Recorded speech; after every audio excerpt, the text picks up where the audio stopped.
Hello, you. I am Penn Badgley. This is how, kinda, sorta, if I even understand how, I became Joe Goldberg.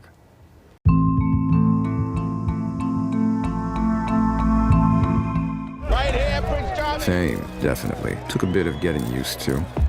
But to live happily ever after, you had to bury your old self. So first it was the book. And the book, really compelling protagonist, or, whatever you would call him, an antagonist. He's not even an anti-hero. He's more than that. He's a villain. He's tough, He's primal. He's visceral. In the book, I think much more clearly a sexual predator. I mean, the idea that it's not clear in the television show maybe initially is sort of the joke of it all, because it's like, how much more do we need to show you? But in the book, he's a lot. And so I was compelled by that, but I was not drawn to be like, I want to be this man for, potentially 7 years or whatever. So then it was my conversations with Sarah Gamble and Greg Berlanti, co-creators of the show, talking about, what the show did share with the book, what it didn't share with the book, how it would be different, why we're doing this, And actually, the moment where he really got me, in particular, Greg, it was a key moment where I was very much on the fence, and he referred to this story as a love story, and I stopped him and I said, so I don't think this is a love story, but assuming that it is, let's what does it say about love? And he paused, and he was really thinking, and I think he was very smart, and he took a dramatic pause, and he said, I don't know, but I think we'll discover that together. And I do not believe that was a line. I think that is what we've done in the show. We've discovered, well, I don't know that we have answers, but we've been asking questions about love. If love is not these things, what is it? Because we see representations of love that look like this a lot, But we're sort of naming, like, no, that's not love. That's possession, that's coercion, that's manipulation, that's jealousy, that's abuse, et cetera, So then what is it? That's a question that I don't know that we answer so clearly, nor is it easy to answer, right? But we spend a lot of time with the satire, the camp, the social commentary, the viscera, to deconstruct certainly what it isn't. Yeah, but it was really that moment, like, okay, it's collaborative. We'll discover this thing together. That was a key moment for me. Joe's idea of love is I think kind of all the things that he says it is, right from the outset. I think what's really key to his notion of love is well, he's self-obsessed. And he's self-obsessed because he's deeply traumatized, which is a real thing, in the world of experience for so many people. He believes that he needs to be a protector because he never received the protection he needed as a boy, truly when he was innocent and needed it. He wants to be everything for someone, and he wants them to be everything for him. In that way, it's like it's this impossible transaction. It's like, I will be everything for you if you will be everything for me, and that's just not the way relationships work. Particularly, if you enter into marriage, like that's just that kind of primary love attachment relationship is not how it works. But, he doesn't understand that. Again, he's self-obsessed with his own role in it. He believes he is a protector. So therefore, he believes that his object of desire needs protection. So if they are not in danger, he has to create it in his mind and then in reality. So he's a very dangerous man looking for love. I think he loses control when something is unpredictable, meaning like when the person he's in a relationship with is a real person with flaws. He loses control when everything doesn't appear to be, like that first kiss, the first night together, that first sip feeling. And they can be powerful feelings, but they are actually the most superficial in a sense, It doesn't look like what he understands or wants. He's losing his control there, and so he has to manipulate the circumstances so that it can be predictable again. It can be iconic. It can be the thing that he's seen in the movies, in songs, in books, in shows. So he has to create, a damsel in distress, more or less. I mean, I'm obviously oversimplifying greatly, but this is some of it. Hey! Don't, please! You have a great life. It's just not worth the risk. It's hard to remember what all these are to him because, it's been a long time. It's been my entire 30s. I'm going to be 40 in next year. I will be.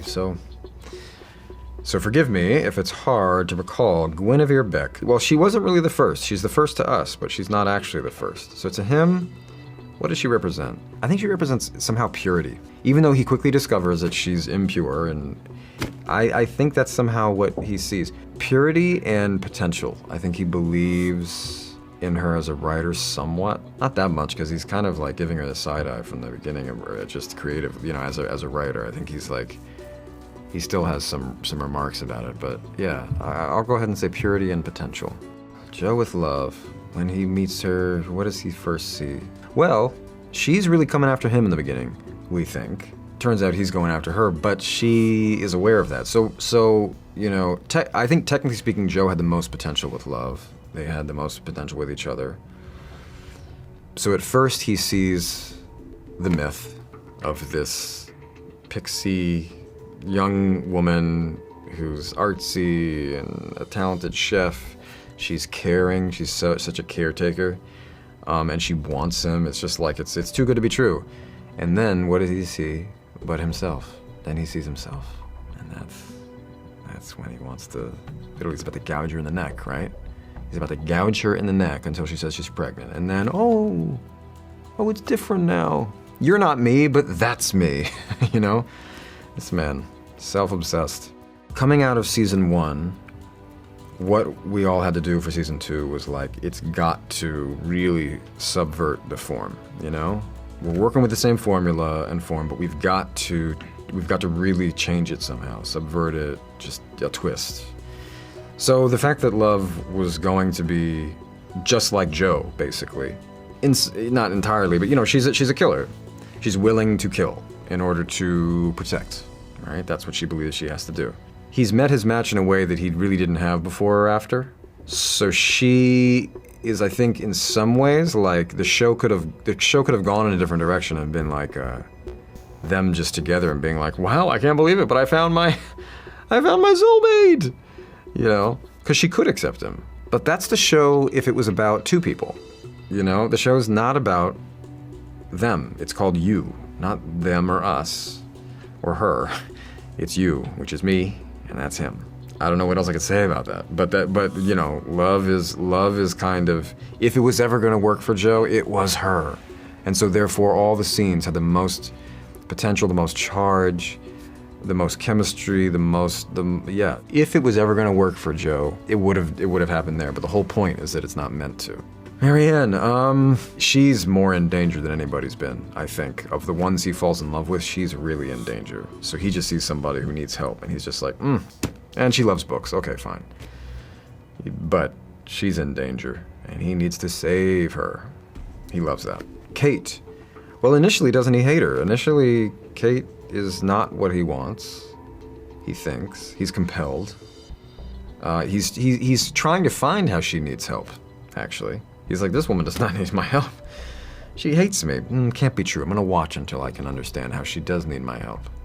And that's what he does. And think about this. The first way she needs his help is to find Malcolm, her boyfriend. She's pretty independent, but she has to admit, look, I need to find him. He's missing. Joe killed him. Again, he's always creating distress so he can have his damsel. Always. And finally, by that season, he was so unaware and unwitting that he was just dissociated, and I think this is not a psychological term anymore, but it was a split personality. There isn't a line I wouldn't cross to protect this family. No. You want us to kill everyone who's suspicious of us for the rest of our lives. Is that so wrong? My first, favorite moment was season 1, episode 6, where almost the entire episode I have no lines.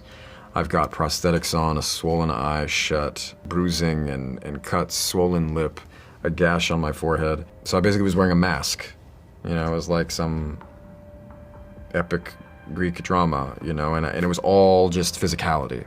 So as an actor, I really loved that one. And I started to play with the voice the most, and then discover that's where I really dropped into that lowest register gravelly thing that the rest of the series was in. So I found the way I could sort of play with Joe in episode 6 of season 1. Season 2, episode 8 was really fun with the acid trip. Again, it's very technical. There's something about it. There's a lot of extreme close-ups. Really enjoyed that. Again, a lot of silent acting. Just, it's bodily. So for me, it's always been that kind of stuff. Except for Season 3, the marriage therapy sessions, those were great, as they were intercut with one of the longest scenes we've ever shot in the history of this show, like a 9-minute long scene. For this show, it's quite long. And we shot it all, it was lit almost like theater, and we were able to just do the whole thing just repeatedly, which we don't get the opportunity to do a lot in this show. So that was like, if he's not talking and he's bodily, it's like it's the stuff where it's him kind of in his weird Joe world. But then if it's talking, I think early season 3, and then actually late season 5, the stuff with Bronte, the last episode, frankly, I think has some of my favorite stuff in it. It is hard to communicate, really, what I got out of the end of this series and how Joe comes to his end without spoiling it. But what I can say is I think I was incredibly satisfied by it. I think you will be satisfied by it if you like the show. If you don't, then it's probably not your thing, right? Then I wonder why you're watching this.